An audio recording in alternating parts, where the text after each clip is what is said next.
वो हॉस्पिटल में मिला है सर।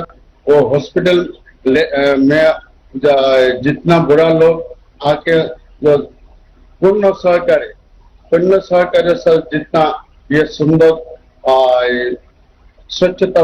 स्वच्छता से रहना पड़ेगा। तो इसलिए सर रंजीत मेरा जी, आपने बहुत उत्तम तरीके से बात बताई। मैं आपको बधाई देता हूं और सभी आसाम वासियों को भी मेरी तरफ से बधाई। बहुत धन्यवाद आपका। ठीक है सर। साथियों, आपके साथ ये जो सार्थक बातचीत से न सिर्फ मुझे, लेकिन देश के जो भी नागरिक आज आपको सुन रहे हैं, सभी देशवासियों को संतोष हुआ होगा। उनके अंदर एक नया विश्वास पैदा हुआ होगा कि दूर सुदूर गांव में हमारे लोगों ने कैसे देश को संभाला हुआ है, देश के उज्जवल भविष्य के लिए कैसे बढ़िया काम कर रहे हैं। और शायद समय ज्यादा होता और मैं सबको सुन पाता, कितना आनंद आता, कितनी नई नई चीजें मिलती।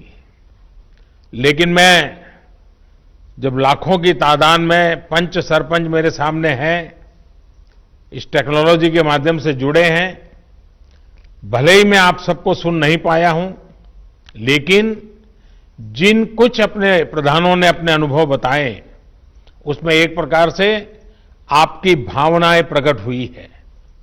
लेकिन उसके बावजूद भी आपने कोई ऐसे विशेष प्रयास किए हो, प्रयोग किए हो, अपने गांव को बचाया हो, अगर मुझे लिख करके भेजेंगे तो मुझे बहुत अच्छा लगेगा। आप सभी इस मुश्किल परिस्थिति में भी गांवों में जीवन को सुरक्षित और आसान बनाने में नेतृत्व कर रहे हैं, जिम्मेवारी निभा रहे हैं। हम सब ने सुना है, बचपन से सुनते आए हैं, महात्मा गांधी एक बात बार बार करते थे। महात्मा गांधी कहा करते थे कि मेरे स्वराज की कल्पना का आधार ग्राम स्वराज ही है। इसलिए ग्राम पंचायतें हमारे लोकतंत्र की एकजुट शक्ति का केंद्र है। हमारी लोकतांत्रिक एकजुटता का यही सबसे बड़ा ताकतवर केंद्र है। और हमारे यहां तो शास्त्रों में कहा गया है, संगमूलम महाबलम, अर्थात बड़ी से बड़ी शक्ति का केंद्र संगठन या एकजुटता में ही होता है। और इसलिए आज की परिस्थिति में देश को आगे ले जाने की शुरुआत, देश को आत्मनिर्भर बनाने की शुरुआत गांव की सामूहिक शक्ति से ही होगी। आप सबकी एकजुटता से ही संभव होगी। इन प्रयासों के बीच हमें ये याद रखना है कि किसी एक की भी लापरवाही, एक की भी लापरवाही पूरे गांव को खतरे में डाल सकती है। इसलिए ढील की जरा भी गुंजाइश नहीं है।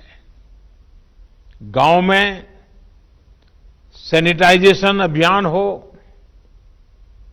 शहरों से आने वाले लोगों के लिए इतने कम समय में क्वारंटाइन सेंटर बनाने का काम हो, हर एक व्यक्ति के खान पान और जरूरत की चिंता हो, या फिर आम लोगों को जागरूक करने का काम हो, ये काम हमें निरंतर बिना रुके, बिना थके करते ही रहना है। और जैसे इकबाल जी ने अभी बताया, जम्मू कश्मीर के अपने साथी ने, रिस्पेक्ट भी करो और सस्पेक्ट भी करो।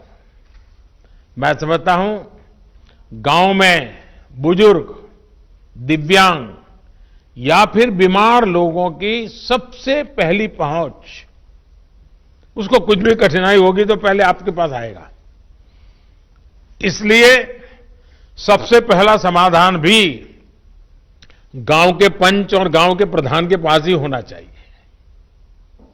हमें ये ध्यान रखना है कि शारीरिक दूरी, 2 गज की दूरी, ये मंत्र भूलना नहीं है। गांव गांव, घर घर, गली गली, 2 गज की दूरी, ये शारीरिक दूरी, साथ साथ मुंह को फेस कवर, जरूरी नहीं एक बड़े महंगे वो हो, ऐसा गमछा भी चल जाता है, लेकिन ये लगातार होना चाहिए। या मास्क से ढकना, हाथों की बार बार सफाई की बात हो। आने वाले दिनों में भी हमारे लिए इस बीमारी से बचने का यही बड़ा रास्ता है, यही एक दवाई है। हमें बचाव और स्वच्छता पर ज्यादा बल इसलिए भी देना है क्योंकि गर्मी और बरसात के मौसम में अनेक प्रकार की बीमारियों का खतरा भी बढ़ जाता है। और हमारे बारिश के दिन आने की शुरुआत होने वाली है। इस बार कोरोना बीमारी ने इस खतरे के लिए और अधिक चिंता का कारण बना दिया है। इसलिए हमें बहुत सतर्क रहते हुए अपने गांव को बचाना है। साथियों, हमारा अतीत का अनुभव बताता है कि बीमारियां और उनके इलाज के बारे में गलत जानकारियों की वजह से हमें बीमारियों को रोकने में काफी दिक्कत आती है, काफी समय चला जाता है। इस बार हमें ऐसा नहीं होने देना है। हमें हर प्रकार की गलतफहमी से लोगों को बाहर निकालना है। हर परिवार तक सही जानकारी, चाहे वो बचाव को लेकर हो या फिर इसके इलाज के लिए ये जानकारी पहुंचाने की चाहिए। इसके लिए आप छोटी छोटी टोलियां बनाकर, और मैंने सुना कई सरपंचों ने कहा कि उन्होंने गांव में छोटे टोलियां बना दी, अलग अलग काम के लिए लोगों को संगठित कर दिया है। टोलियां बनाकर जागरूकता के अभियान को तेज कर सकते हैं। आशा है, एएनएम है, आंगनवाड़ी कार्यकर्ता के साथ हमारे यहाँ सेल्फ हेल्प ग्रुप हैं, उसकी बहनें हैं, युवा मंडल है, पूर्व सैनिक हैं, दूसरे संगठनों से भी कई लोग आए हैं, धार्मिक, सामाजिक, सांस्कृतिक ये संगठन भी हैं। हर किसी की मदद लेनी चाहिए, हर किसी को जोड़ना चाहिए। साथियों, मैं सोशल मीडिया पर देख रहा था